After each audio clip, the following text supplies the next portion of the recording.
Limpak-limpak, bulto-bulto, kahon-kahon. Ganito raw kung i-deliver ng ilang contractor ang milyon-milyong pisong halaga ng pera sa mga opisyal ng Department of Public Works and Highways o DPWH na pinaparte-parte naman daw sa ilang mambabatas.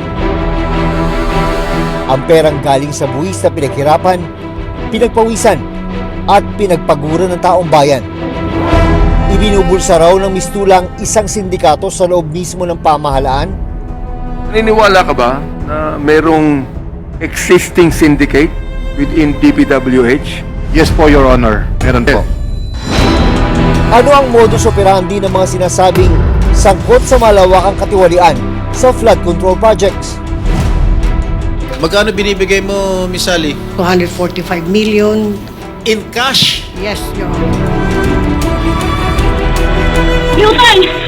Oh, hayaan mo na yan. Hayaan mo. Hindi namin alam kung paano namin pupulutin isa-isa. Saan mo nilalagay 100 million? Nasa box po, Your Honor.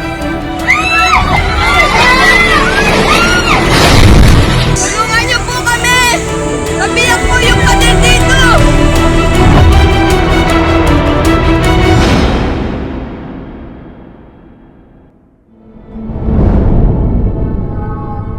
Sa pag-aaral ng GMA Integrated News Research, pumapangalawa sa National Capital Region o NCR sa mga rehiyon na may pinakamaraming flood control projects at pinakamalaking contract cost. 1,058 na proyekto ang itinayo rito. At ang kabuang halaga, mahigit 52.6 billion pesos. Pero 2 linggo lang ang nakaraan, lumubog ang maraming lugar sa Metro Manila dahil sa isang araw lang na pag-ulan kahit walang bagyo. Sabi ng Quezon City LGU, 36 sa 142 ng mga barangay ang binaha. Isa rito ang Barangay Botocan, Quezon City. Sa video na kuha sa tindahan ni Irish Makalalag, makikita ang mabilis na pagtaas ng tubig sa lugar. Nag-start po yung ulan nung araw na yon, mga 2:00 po ng pahapon. Akala po namin normal na ulan lang siya. Habang tumatagal po, napapansin namin na parang tumataas na yung tubig. Agad-agad. Ilang minuto lang, ang loob ng tindahan, unti-unti na ring pinasok ng baha. Bago mag-alas 3 ng hapon, makikitang naglulutangan na sa tubig ang marami sa mga paninda ni Irish. Yutan! Oh, hayaan mo na yan. Hayaan mo. Maging ang refrigerator, nalubog na rin sa tubig. Kasi po yung tubig, umabot po talaga dito sa first layer ng bigas. May 5 hilera po kami dito ng bigas. So bali, basa po siya lahat. Hindi na nakuha. Nagtatawagan niya. Ano lang yung mga nalutan. Ano lang mga nakuha.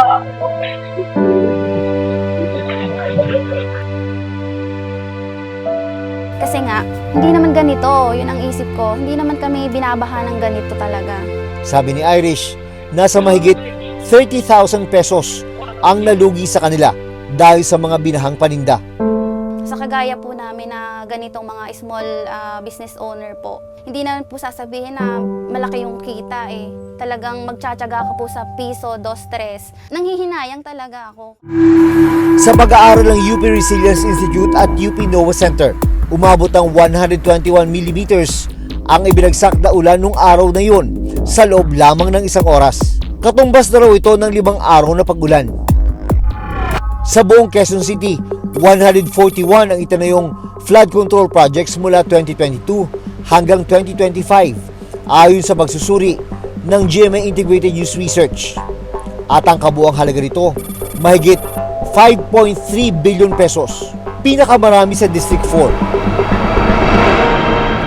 11 kilometro mula sa lugar ni na Irish, may itinayong flood control project ang DPWH. Dito sa Matalahib Creek, dito sa Quezon City, may itinayong pumping station. Yan yung nakikita nyo sa aking likuran.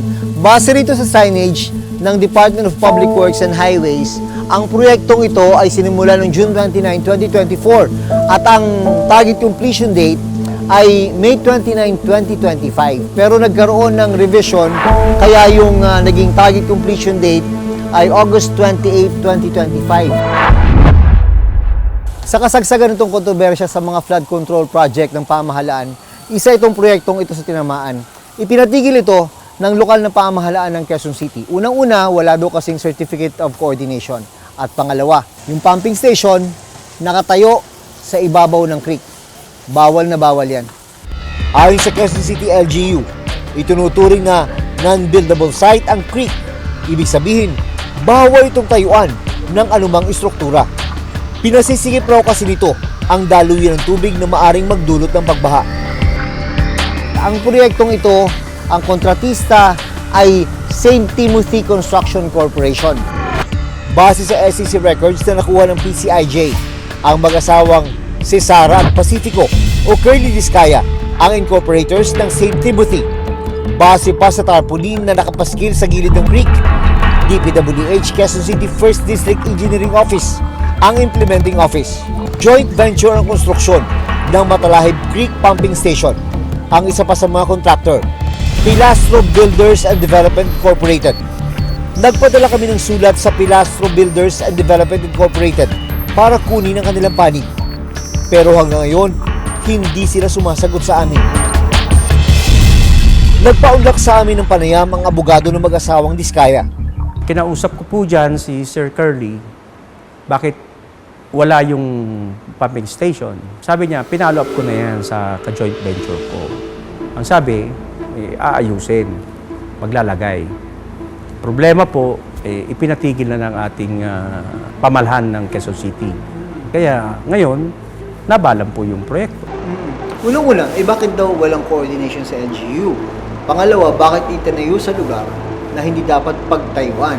May plano po kasi yan bago nilalagay. Okay? Dumadaan yan sa masusing pagpaplano ng implementing agency. Pero yung contractor po, wala ho siyang obligasyon para makipag-coordinate sa local government. Bakit?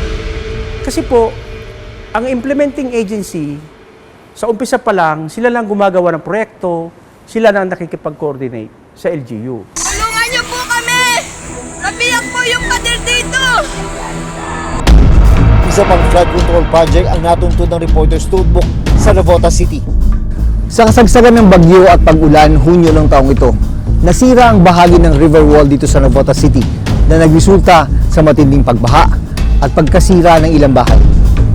Pero meron pa palang mas malalim na dahilan dahil ang kanilang floodgate nasira din. Ito pa naman dapat ang haharang sa tubig mula sa Manila Bay papunta sa ilog. Kaya ang mga komunidad lumubog sa baha.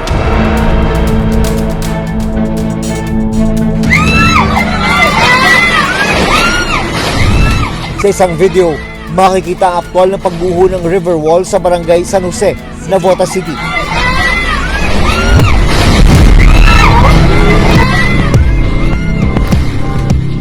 Ilang saglit pa, bigla na lang rumagasa ang malakas na agos ng tubig mula sa nasirang pader. Mabilis na pinalubog ang ilang komunidad sa Navotas. Tulungan niyo po kami! Nabiyak po yung pader dito!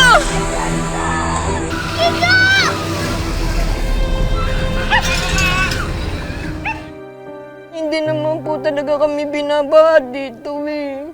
Kahit sinasabi nila wala daw may kasalanan.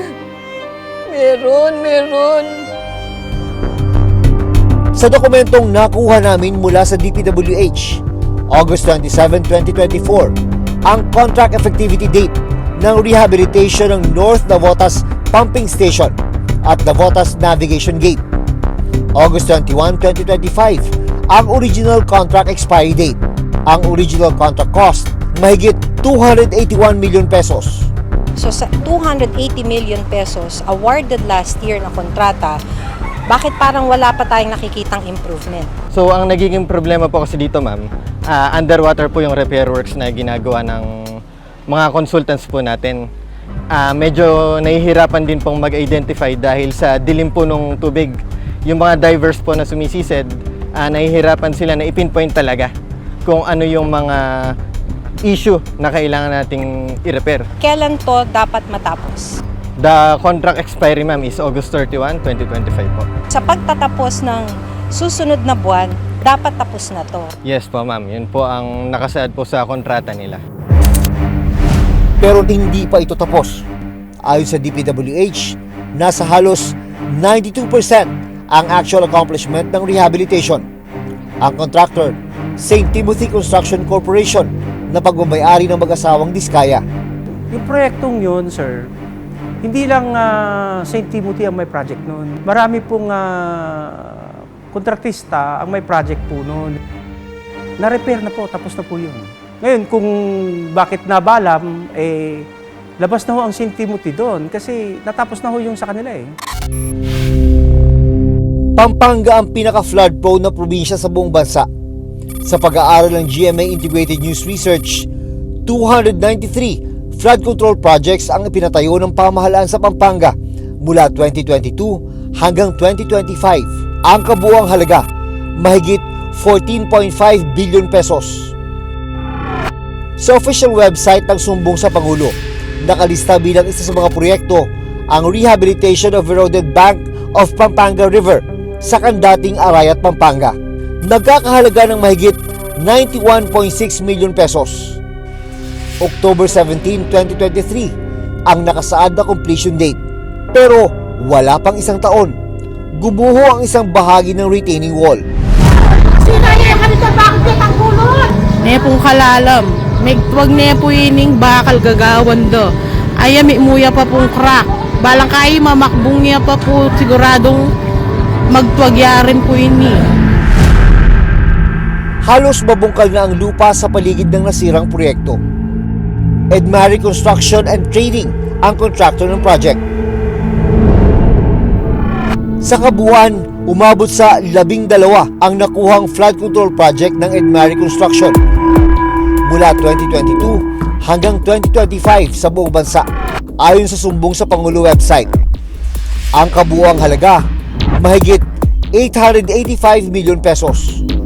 Nakapanayam noon ng Reporter's Notebook ang kinatawan ng Edmari Construction and Trading sa nasirang project nila sa Kandating. Bakit hindi ninyo alam? Bago po itayo itong retaining wall, almost 100 million pesos pa naman.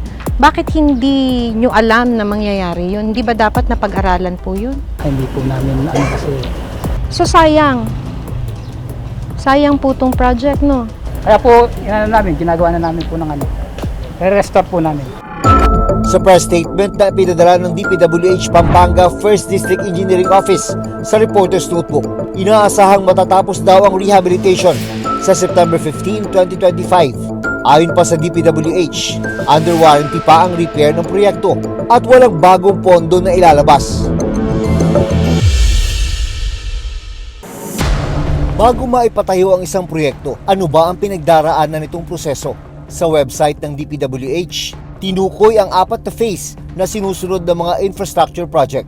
Una ay ang project identification o pagtukoy sa proyekto sa iba't ibang distrito sa bansa. Yung palakasan at yung pagpapakita ng influence ay pumapasok dun sa pagsasabi na, napasok ko yung isang infrastructure project natin. Nakadalasan, walang programa or walang pagpaplano at isinisingit yan sa budget.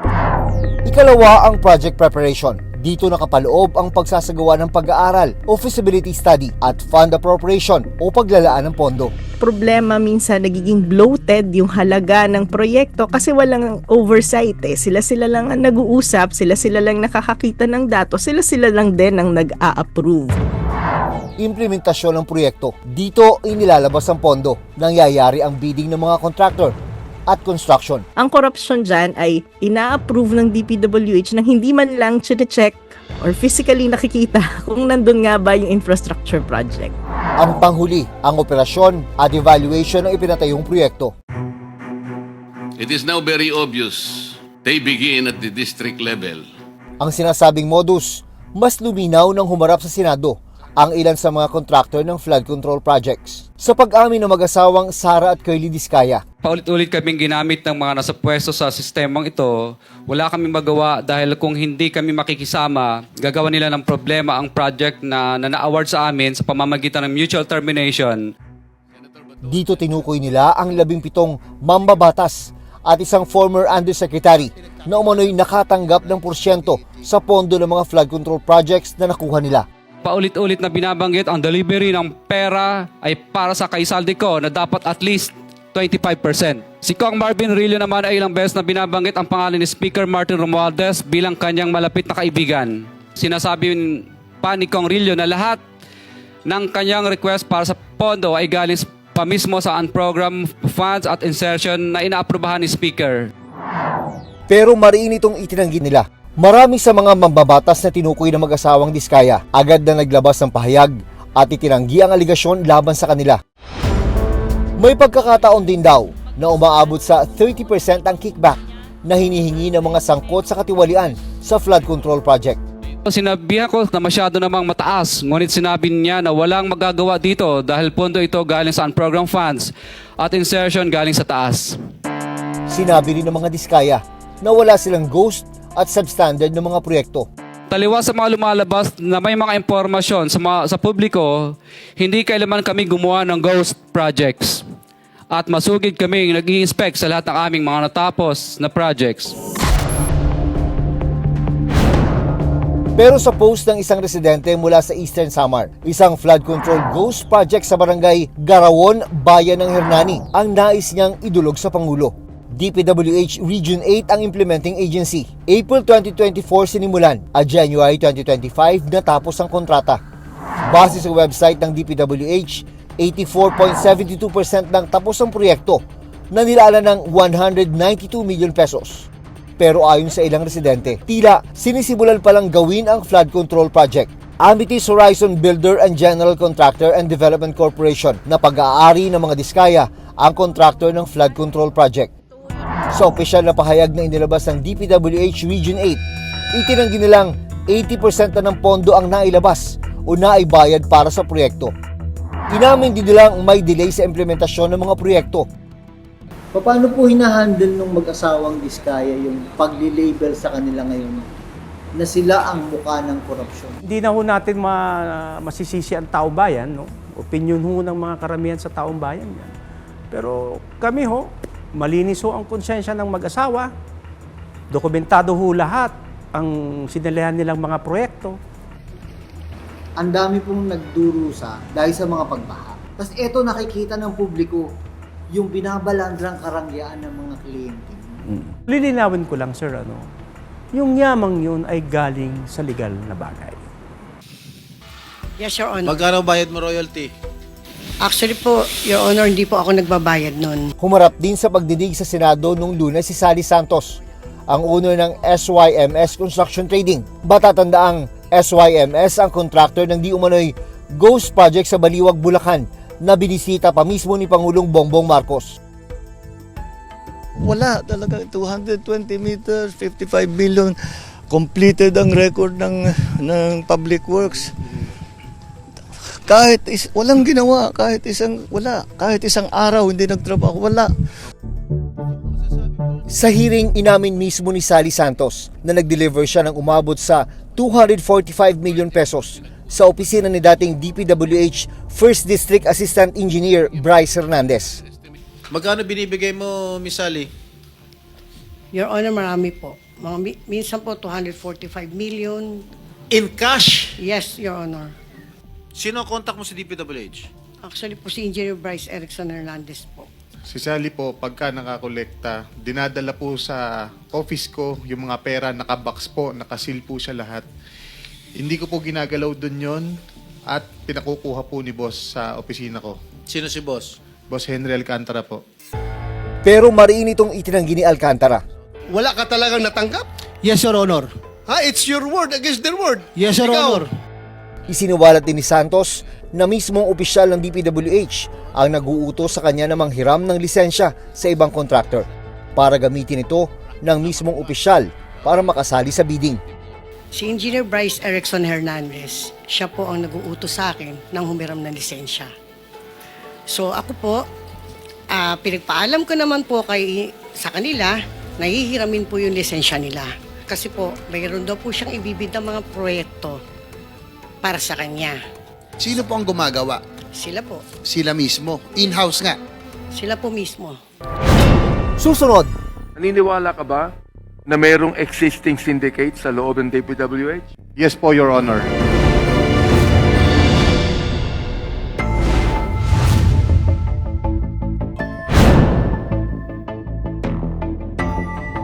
Sa naging pagdinig naman ng House of Representatives itong Martes, idinawit ni Bryce Hernandez ang dalawang senador na sangkot umano sa anomalya.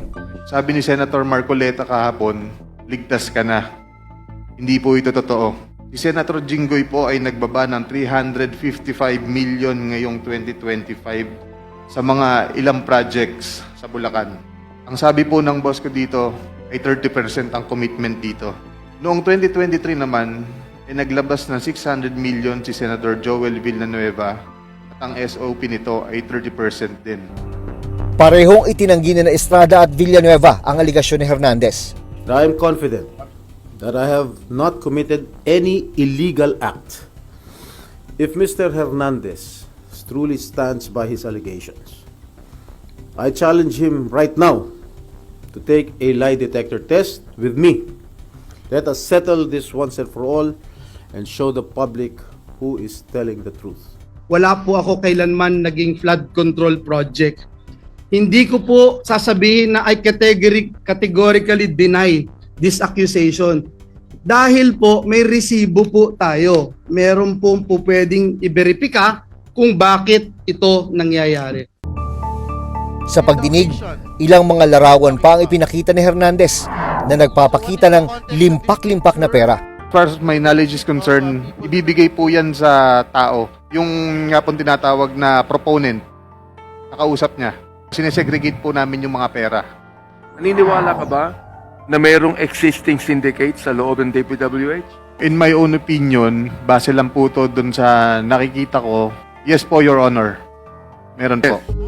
Nito lamang Huwebes, naghain ng reklamo sa Office of the Ombudsman si Secretary Vince Dizon laban sa 25 opisyal at 4 na construction companies na inuugnay sa maanumalyang flood control projects.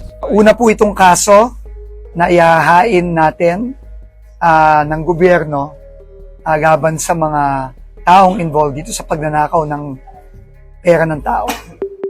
Kinasuhan sila ng paglabag sa Republic Act 3019 o Anti-Graft and Corrupt Practices Act at paglabag sa Article 217 of the Revised Penal Code o malversation through falsification of public documents at Republic Act 9184 o violation of the Government Procurement Act.